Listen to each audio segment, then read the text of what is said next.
Ayun, mapagpalang araw mga mamsi. Dito tayo sa bayan po ng Umingan. Sisilipin natin to residential farm. May sukat na 1 hectare. Mountain view.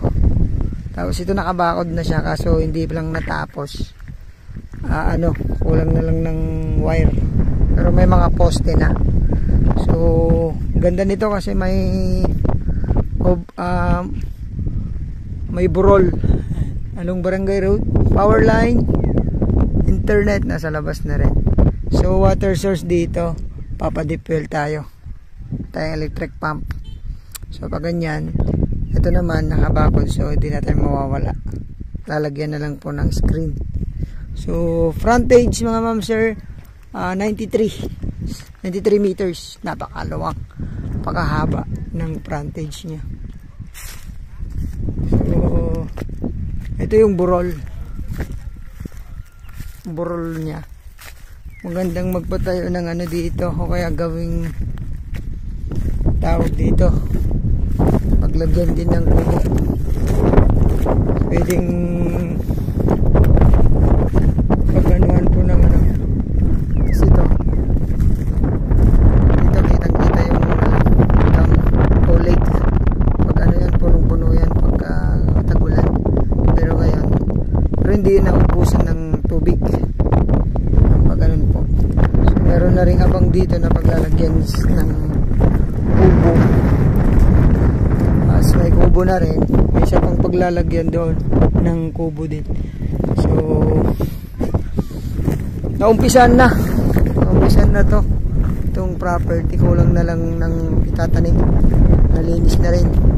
Kulang na lang ng tatamnan sana ng kalamansi itong property. So nag-iba yung plano ng seller natin. So baka gusto rin ding ipagpatuloy. May CR na rin siya. Hanggang dun yung property natin sa ating mga kasama. So meron siyang doon, muhon. Pag ganun na lang, wala pang hindi pa nalagyan po ng poste. Lakas ng hangin. Ito, kubo.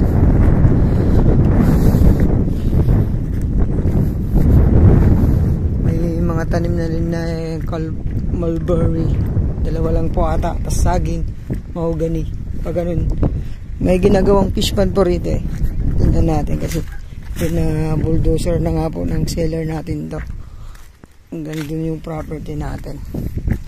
Tabako doon. So babain natin dito.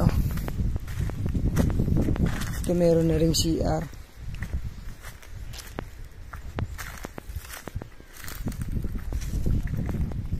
Ginawang basurahan.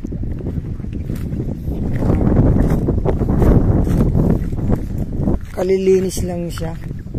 Tapos may kubo, das may CR din dapat doon.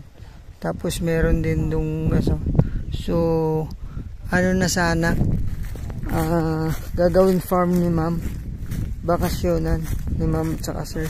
So change plan mga ma'am sir dito. Para gusto nyong ipagpatuloy ang plano dito, maging taniman ng gulay, prutas. May isang fish pan. Yan. So naumpisan na yung fish pan.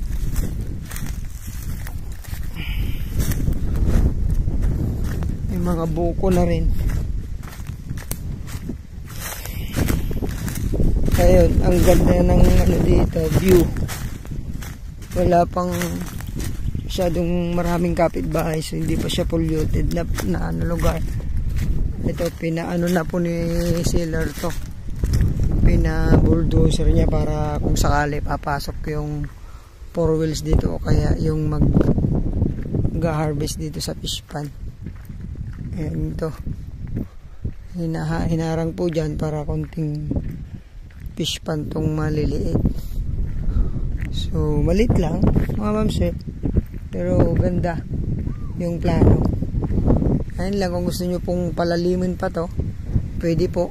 Gusto nyo pong palakihin, palawangin, kasi para double purpose to. May fish pan kayo dito, mayroon kayong pagkukunan ng tubig, meron na rin inuman ng alagang kambing, ganyan, baka. So maganda sana maganda talagang ano to, gawing farmhouse tong property ng ating inaalok sa inyo ngayon. Marami siyang pwedeng gawin, i-improve. Alagaan nga ng mga hayop, taniman ng mga gulay, taniman ng kalamansi, pwede. So isang hektarya lang po ito. Punta tayo banda ron sa may Muhon. Kasi kapapasukat po to.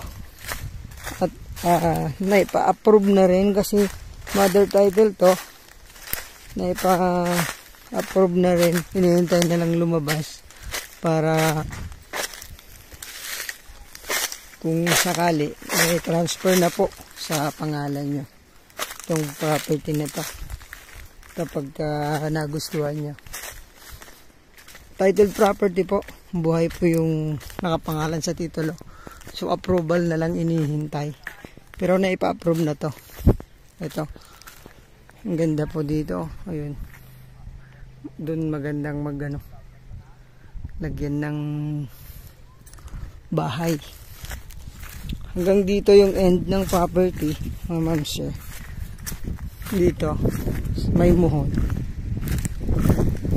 Pwede ding magtanim ng dito, mangga. Ayun lang, hindi pa siya nakapagpa-lagay ng deep well. So plano sana susunod. So marami tayong makukuha dito na maglalagay po ng deep well. Ito po ang property. Yung poste na doon hanggang pa ganyan. Ang ganda. So dito yung Muhon, 93 meters frontage. So sa mga nagbabalak po ng retirement, bakasyonan, pwede po sa inyo to. 1 hectare, price ni seller 1.8 million. Sagot niyang capital gains. Ayun, tawad na lang po tayo sa seller. Direct naman po tayo sa seller anytime. Pwede natin po siyang kausapin. From town proper po ng Umingan, siguro nasa 20 minutes drive. Pero dalawang way to, papuntang Umingan kanan, tapos pwede papuntang Manila, talugtog naman yung daan. So tiplex po mga ma'am sir, paglabas ng dalawang tiplex din ang exit nito. Pwede tayong lumabas sa Paniki Ramos, yan, pwede papuntang Gimba. Pwede naman po dito sa Rosales Tiplex, pwede din po, mas malapit po. So ayun, sana magustuhan nyo to mga ma'am sir. Bayan po ng Umingan, 1 hektarya, 1.8 yung asking price dito. So salamat po, God bless, masadang lahat.